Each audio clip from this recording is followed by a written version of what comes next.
Hello guys, અમે આવી ગયા છીએ અમારા ફોરપીના મશીને હીરા કાપીએ છીએ। કંટાળો તો આવે છે પણ શું કરવું, હીરા તો કાપવા પડશે તો જ તમારી જિંદગી હાલ છે। હવે જઈએ છીએ અમારા પ્રિય મિત્ર પાસે। માવો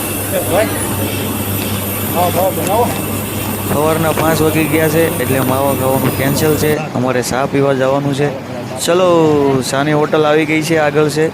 ચા પીવાનું મન થયું છે એટલે ચા અમે લઈ લીધી છે, કારણ કે ચા પીવાનું મન થયું છે।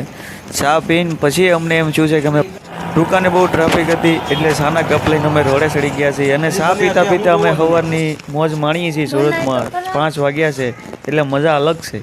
ચા અમે હવે પી લીધી છે, ચલો કારખાને ચલો। વિડીયો આખો અમારી ચેનલમાં આવી ગયો છે મિત્રો, લાઈક કરો અને સબસ્ક્રાઇબ કરો।